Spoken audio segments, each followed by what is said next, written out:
Hey, what's up everyone, Theory here. Playing some more Guilty Gear. It's been a little while and been trying to shake off some of that rust and relearn the game, but getting battered online as one would expect. Players are very good, but it's not going to deter. We're here to learn today. Played against a Kai player, got absolutely mashed up. I got my burst thrown. I pretty much lost every single game. So that has inspired me to look into some moves that Kai does. One of the things I do when I try and play sets and I'm really focusing and practicing is write down notes on like just certain things that are causing issues, or I use NVIDIA Shadow Play, which like captures the last couple of minutes of your gameplay, and then I just like rewatch it and try and figure out what went wrong and what I need to look into for when I hit T mode. So here we are. Today we're going to be looking at this move from Kai, which is Fire S, right?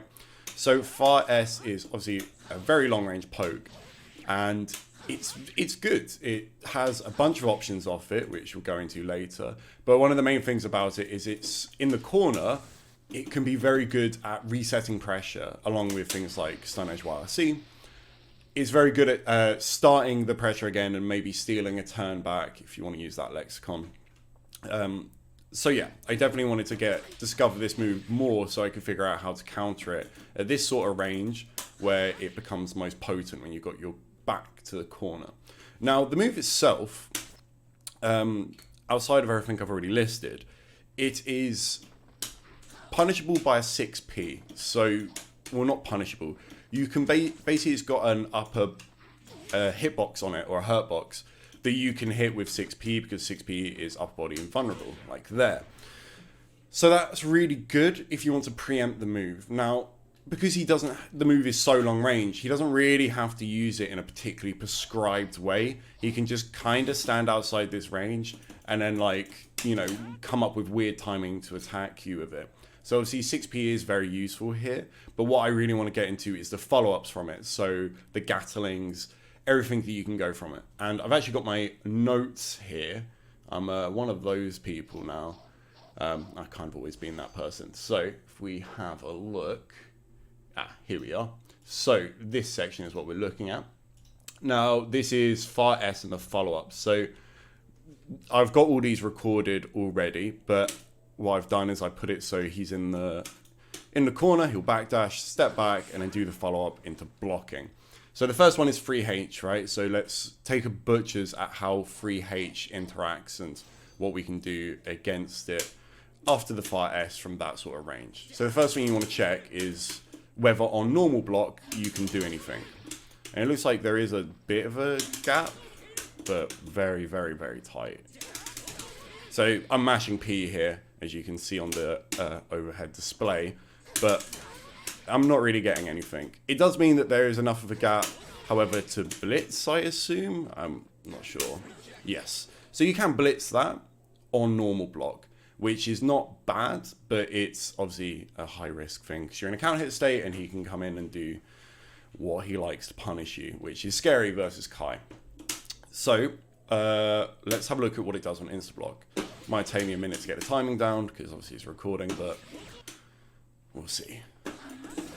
So, obviously there's going to be way less blocks done. And another consequence of insta-blocking, or just guarding, whatever you want to call it, is there's going to be less hit advantage or block advantage, and he'll be closer to you. So sometimes him being closer to you is actually a downside, depending on what his follow-ups are going to be.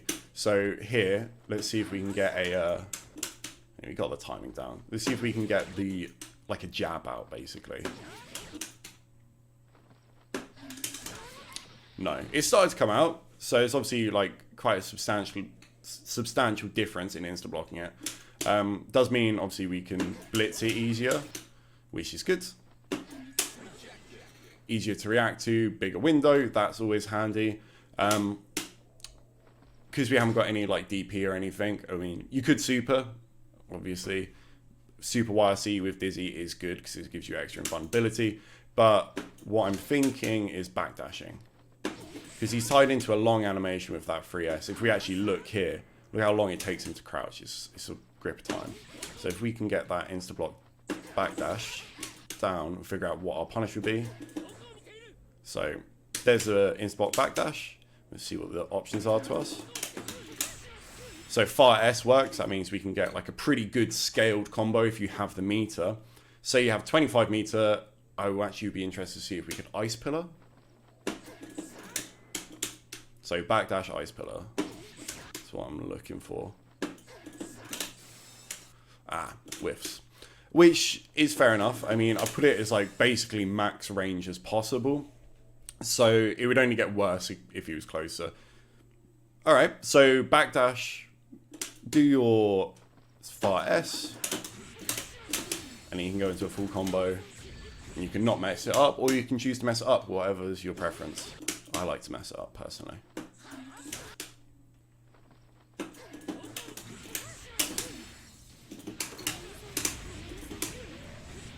So there we go. That's a pretty healthy chunk of damage for 50%.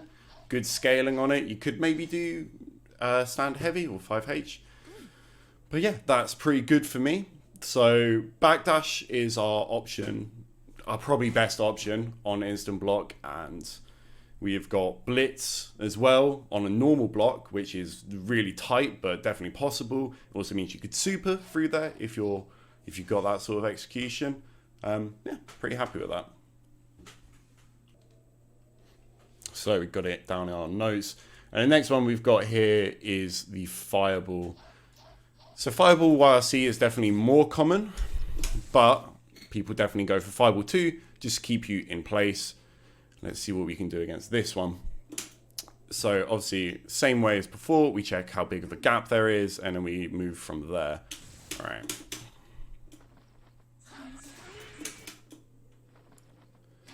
Now, one of the things with this move, Fire S as well, which I haven't mentioned yet, is there's quite a big amount of lenience on when you cancel it, and this can be a big sign of how Kai is going to act from it.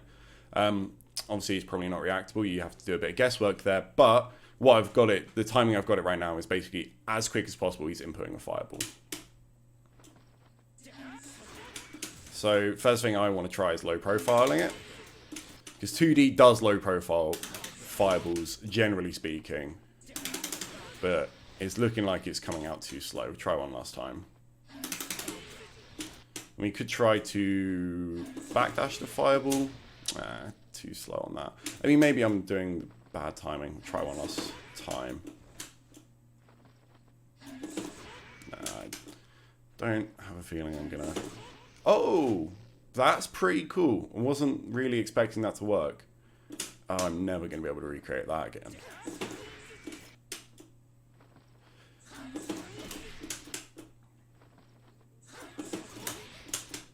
Definitely not the most practical thing, but if you do it in match, it would make you kind of sick. But cool. Oh, actually, before I get too deep into trying to do that, I want to try Ice Pillar. The Ice Pillar is a really quick move. It's really good, and sometimes you can trade with it and it'll be absolutely fine. There's too small of a gap. Maybe on insta block. I'm kind of losing focus here and trying random shit, but it's all part of the process, right? Nah, it looks like even on insta block that's not coming out.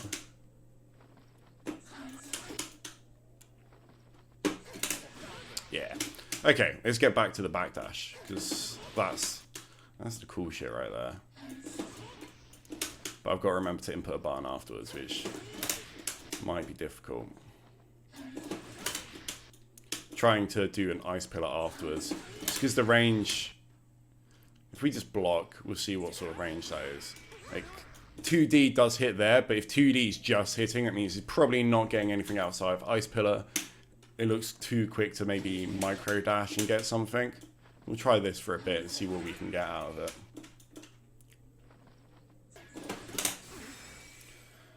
Looks like Ice Pillar's too slow, and if Ice Pillar's too slow, I'm probably not going to have too much joy on that. I mean, maybe there's a YRC timing where you could make that work, but for me, I mean, it's not the most practical. It's the coolest shit ever, not the most practical response. Obviously, you can do things like super to reflect it. He can still block, so it kind of shows that that's probably not worth it. Thinking maybe doing a YRC or something.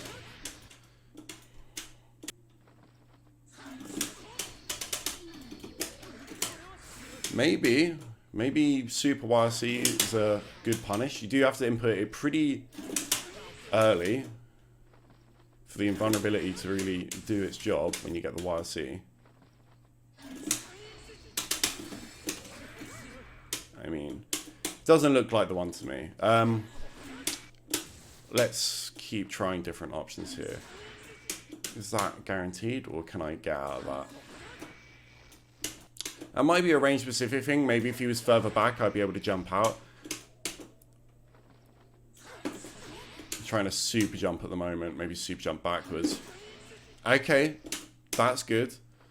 So, you know, it's definitely Dizzy privilege, for sure. But Dizzy can still act after her super jump. She can dash again. So that's pretty good, having 2 dashes in the air. And obviously, on top of all of that, she has things like Bubble to keep her in the air, or any of her projectiles are going to keep her in the air. So although Kai is very good at punishing jumps, he's not as good at punishing super jumps, because obviously he's going to have to wait for you to come down. And you can kind of mess with the timing. If you have a YRC there, you're probably getting out pretty scot-free. I mean, not guaranteed, obviously, but that's going to be relatively safe way to get out of the corner. So super jump back, I kind of like that as a response. Maybe there'll be more flexibility if I IB it. Yeah, if I IB it, I can normal jump out. But I'm pretty happy with super jump being the option. Save me having to IB if the reward I'm getting from IB is not enough to warrant really looking for it. But then again, the option from to punish the free H, I did have to IB it, so maybe I'm going to be looking for IBs regardless. Either way, I think super jump backwards is a very reasonable response to this. And just to reiterate, as I said, this is going to be completely dependent on range. Obviously, that move has more range. The free H follow-up is more prescribed in terms of distancing, but this one here, we know what's good. Right, so onto the third option. Now, the third option is the YRC. Oh, gotta reset it to the corner. So it looks like that. Now, as I said before, to get the YRC, you have to cancel far S slower. So that might present some different options. Obviously, YRC eats input, slows down time. It can get a bit weird really quickly with YRC. But my immediate thought process is just Ice Pillar. Really? I am actually genuinely shocked by that. Can we just jump out? Obviously, jumping on someone that's YRC'd a projectile is kind of asking to die. It might be, you know, there are definitely things in Guilty Gear, especially when it's concerning YRC options, where you just have to firm what's happening. Unfortunately, right now, that's what the vibe I'm getting is firm it or take a big read on the YRC. Maybe we can do our... try and play those YRC mind games. Yeah, it does kind of look like we're going to have to firm this option. Oh, maybe 2D it. No, immediate smack. Maybe from further away we would be in a better position, but just trying to see if I can pillar YRC myself to block the projectile, but just seems too many inputs are being eaten right now. Let's try IB it. IB pillar YRC.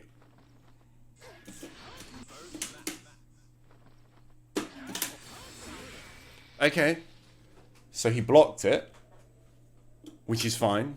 Him blocking it's not a big deal. Because it definitely means that he's not... Well, my interpretation of that is he's probably not getting a follow-up. Maybe he could super for it if he was actually Galaxy Brain. But that's normally the thing that's terrifying about the YRC there is like, he's either going to pressure you more, he's going to punish you for jumping out, or he's going to get full combo. right there, we stopped nearly all of those options. Granted, we are taking a wee bit of damage for it, but I don't know how bad that is. Maybe we could do something like Fire Pillar instead. Nah, doesn't look like it. Well, this is the difficulty of testing these things in Guilty Gear, right? I think this is more of a learning point. The YRC is not something to fuck with. You're probably going to have to firm a bit of pressure, which is okay. It's not the end of the world. Pillar seems if they're closer, I can get more out of it. But generally speaking here, you just have to deal with it. Deal with the YRC. If you want to be a risky maniac, you can jump. And then like YRC to mess with his inputs. You know, that's fine. Like that's definitely something, you know, you could do the old classic YRC jump over. Like it's fine. Or I guess you could do that sort of shit. Hope you don't get air thrown. Air thrown's not that bad, but those are really your options. Jumping out seems like the only realistically reliable. I have got another idea. Oh god, filming these things is funny sometimes. So I don't know if I'm going to be able to YRC this, unfortunately, just due to the Eaton inputs, right? So what I'm trying to do is pinwheel, firewheel, whatever the fuck you want to call it, YRC, because it comes out immediately, right? But once again, the main issue here, oh, I actually got it that time. But like we discussed, he is further away, so it's going to be a bit easier than it normally is.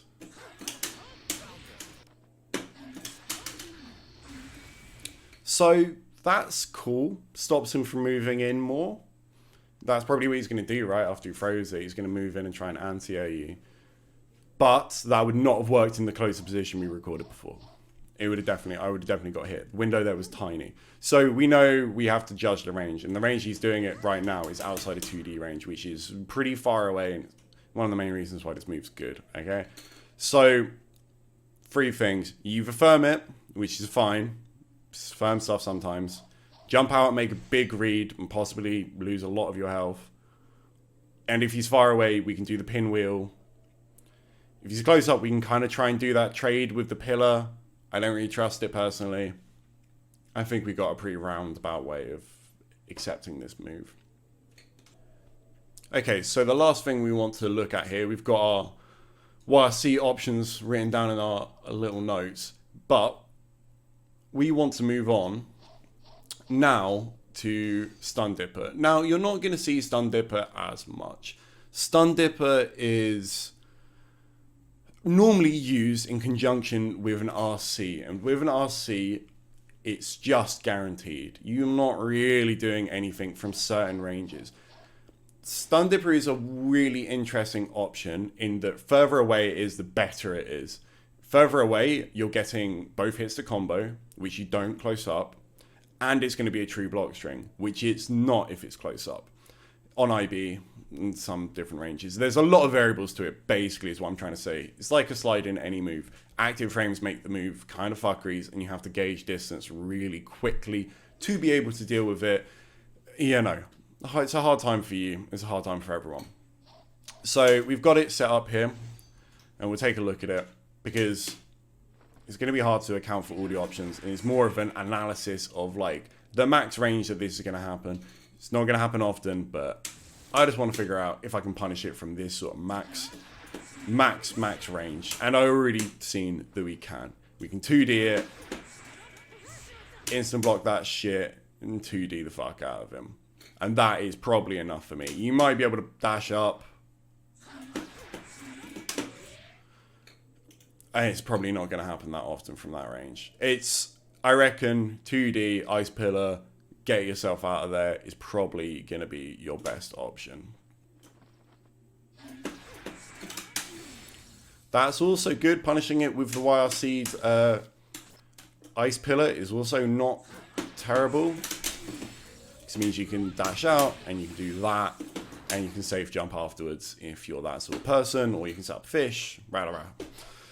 So not a big issue. Ice Pillar YRC, 2D.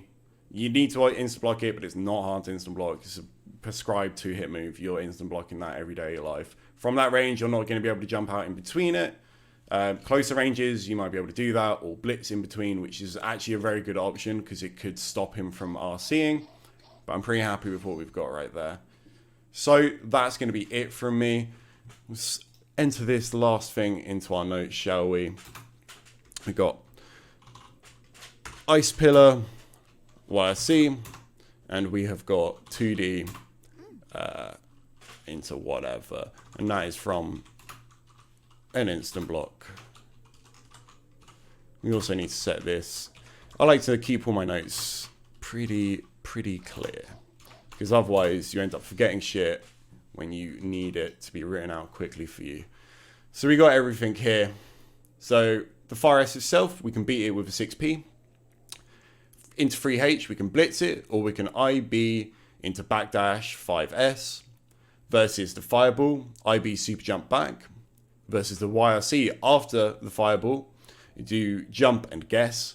Or from far, you do the 236K YRC, which, like I've said many times, I don't particularly trust, but is what it is.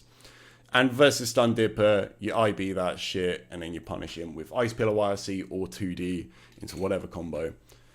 I'm happy with that one. I'm happy with a little bit of research here. So we have to do when you play Guilty Gear, you have to figure shit out. So hopefully this was helpful.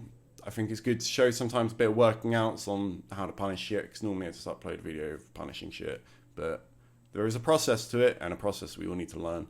So anyway, have a great day. Take care.